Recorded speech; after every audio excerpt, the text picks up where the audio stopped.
really want to know a little bit of your background, like your childhood, a little bit, just to hit up on that, because I think that is a great thing of who the person you become. Right. I mean, I had a great childhood. Yeah. My brother and I grew up in our mom in our mom's house, and we lived on a neighborhood that had, I don't know, 10, 15 kids. Wow. And you know, we would just go outside and play every day. My struggles as to be who I am, I think it happened that I didn't, like I said, I didn't have a good relationship with my dad. So that really pushed me not have that in my life. You think that motivated you to to make something? Yeah, because there's some things that my dad did and I say that I don't want to do that. Good morning. We're here today to talk to my good friend, Mr. Jimmy Kyimba. Yes, sir. It's good to see you. Good to see you. So we are here in a beautiful part of the country where Kentucky meets up with Tennessee. Yeah. And 155 years ago, this whole area was a war zone. And now that I'm 37, 150 years is not a long time.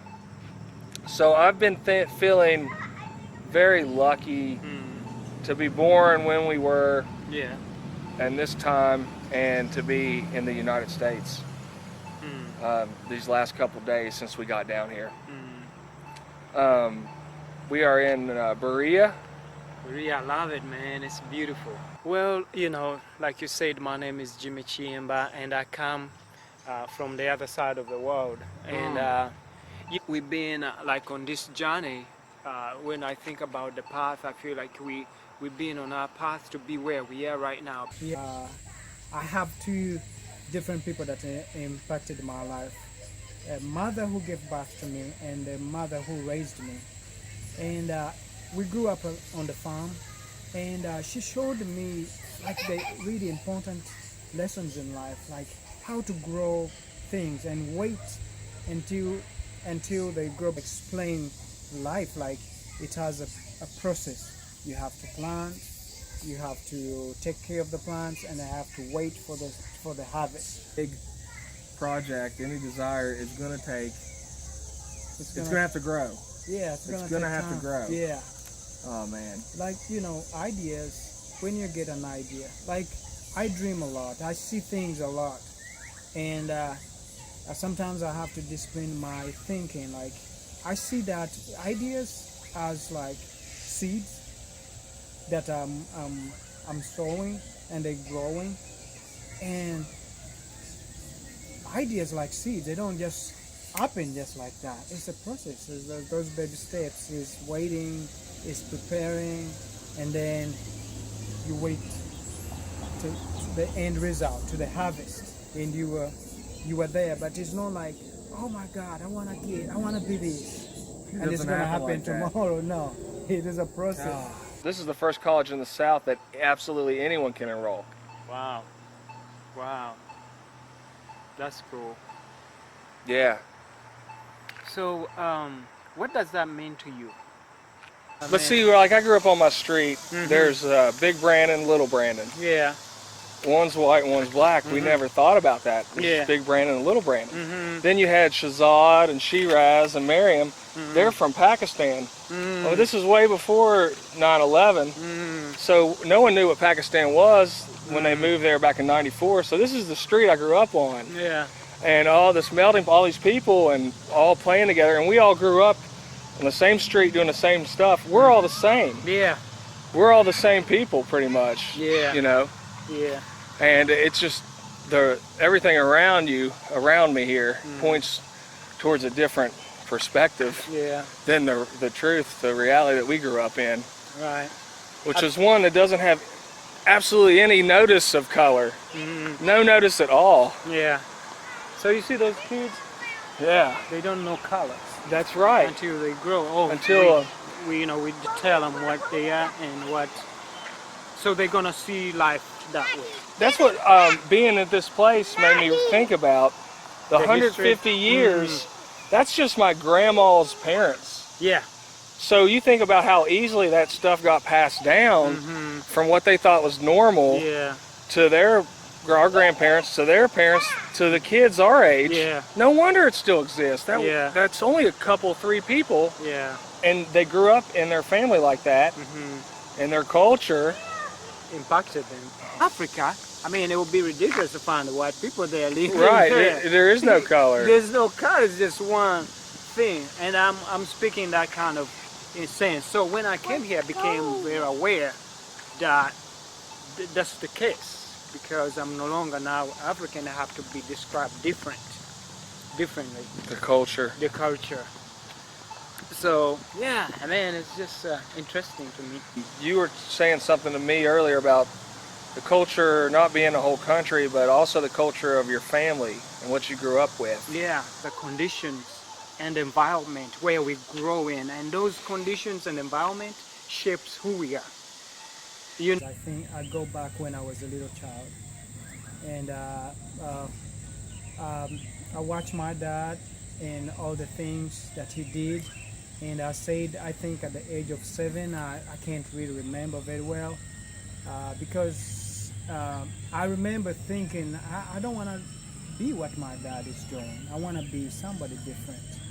And here I am in the US, and I'm thinking about, oh man, like if I didn't think and asking questions and saying to myself that I need to change this, maybe I would be where my dad was. A drunkard, a guy who worked so hard but he never changed his life pattern, and he just kept on going that direction. And for me, I wanted to go the other way. Asking questions helps you know exactly what you want to do.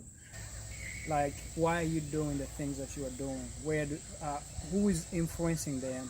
Is there a tape that is playing in the back, and that plays into a culture where you are brought into, and that culture is your life, and that is the way you're gonna go, unless you want to jump into that culture and then deliberately change it completely. I need to go somewhere different You were deliberate that I made a decision that I want things to be different. to break the cycle. And And things don't just happen like that. You have to think about. So think about them and plan.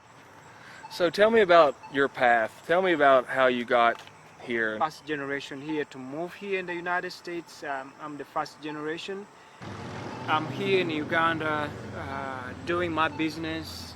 I'm singing in the group, the Generation Boys, my guys, and we are doing life in Uganda. Well, with the internet, you didn't have to leave your singing group behind. You just made a little bit of a stretch now. Now you're doing everything on the web. Yeah, I go in the studio here, I record something, and I send to them. So it has brought us together.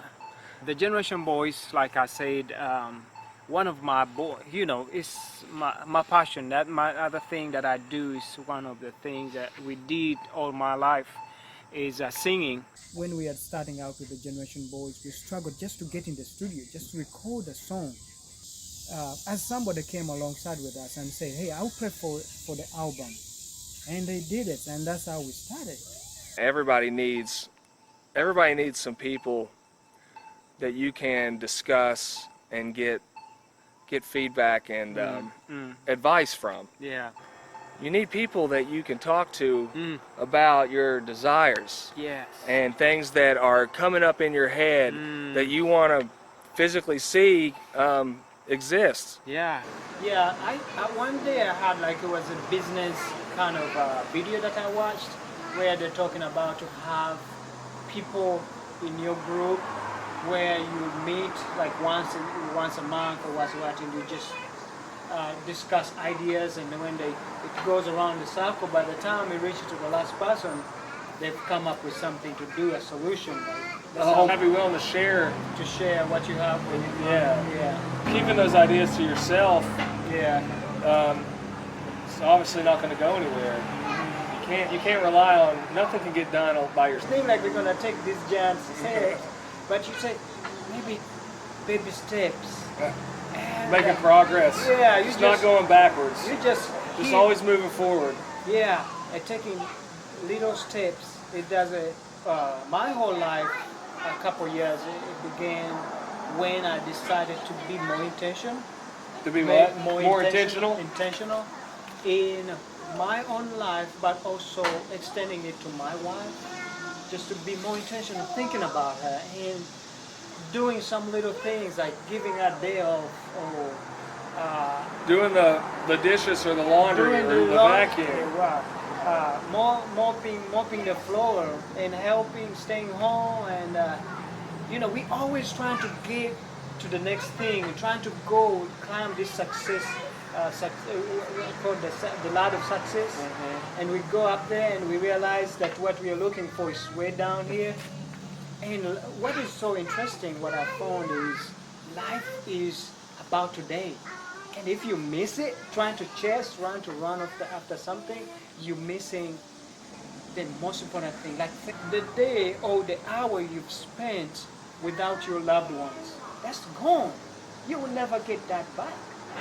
We really don't know what's going to happen tonight. Yeah. We don't know about tomorrow. All we have is right now. Right now. This is all we have. This is all we have. This is what we can control.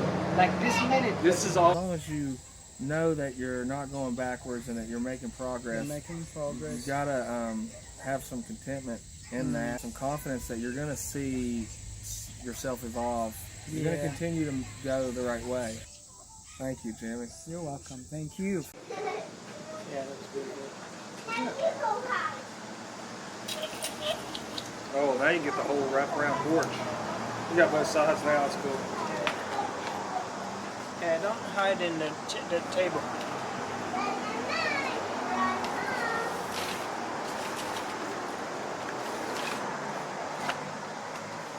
Yeah. Good hiding spot. Yeah. Like that. Oh no, Jimmy! Jimmy!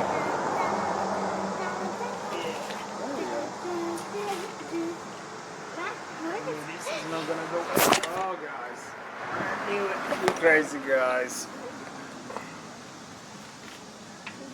Okay. Is Shorty hiding here? Yeah, you're getting hot.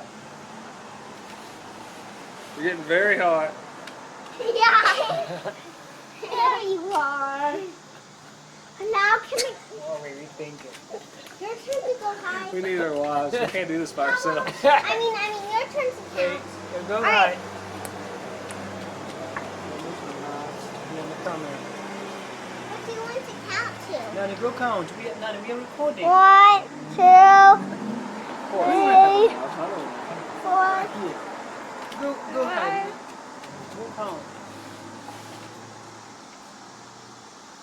6, 7, 8, 9, 10, 11, Nani, shoot back there. 12, 13, 14.